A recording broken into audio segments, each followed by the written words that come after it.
All right, hello everybody. This is Brooks Lindsay, the founder and editor of DebatePedia.org. Wanted to go over today the pros and cons of an article we have on the European Monetary Fund, which was proposed basically in March of 2010 by a couple of German scholars and endorsed by the European Commission.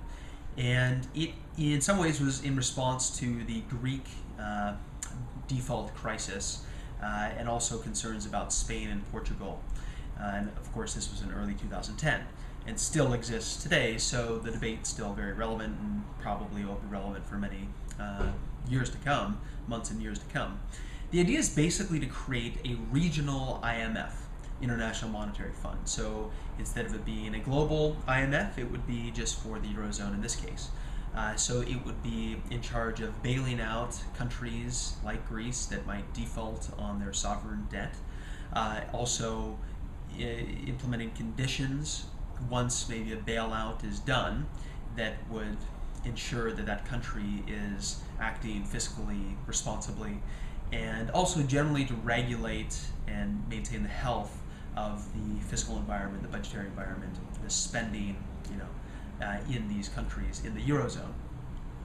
So in many ways, it is a global and regional system that's being proposed. So that the IMF would still act as the global kind of police enforcer for monetary issues and bailouts, and then the European Monetary Fund would be a more regional level, and then you'd have maybe an Asian regional fund. You would also have a Western Hemisphere regional fund, things like this. So one person, this Simon Johnson, says in a blog, this is in March of 2010, quote, "The EMF would represent a major reshaping of global financial architecture. The main point is that it makes sense to have a two-tier system. At the regional level, or for countries grouped in some other way, like emerging markets, and at the global level, meaning the IMF. The regional entities would be like your family doctor. The IMF runs the big hospital. If you go in with chest pains, your friendly physician will try to get you to change your diet, exercise more, and may also provide some relatively harmless pills. If you have a heart attack, however, you need to go to the emergency room, where their bedside manner may be less than ideal, but they can actually save your life." So again, the idea is a tiered system where the IMF has a large amount of capital in its fund so that it can act as the emergency room here and really bail you out nationally if you need it, but that the EMF, the European Monetary Fund, would act more on a just general checkup health level. And other people say, that these IMF-like regional funds actually have already been created in many places. So in the ASEAN group, this is the Asian group,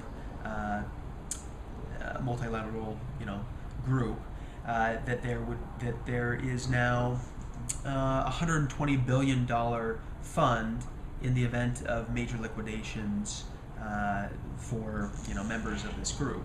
So this guy in a EU Business article writes, quote, "Is a European version of the IMF new? No. Similar regional insurance funds are being set up elsewhere, notably among members of the Association of Southeast Asian Nations, plus China, Japan, and South Korea.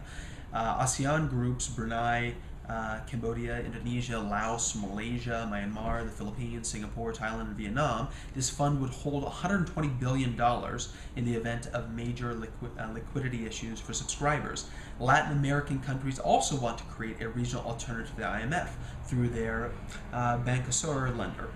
Launched in 2007, an African fund is likewise under consideration." So yeah, this idea of creating both regional funds alongside the IMF definitely exists. But others say, why are we trying to create repetitive funds when the IMF already exists? Why not just have the IMF, but then maybe have, its regional elements to it, which it already has. It already has regional, departments inside of it. So this one guy, Desmond Lachman, says, quote, "What is even less clear is why Gross and Meyer, who wrote one of the proposals on the EMF, would want to reinvent the wheel by creating a European Monetary Fund, when one is the International Monetary Fund that already has the expertise to impose the appropriate conditionality on lending to wayward countries like Greece.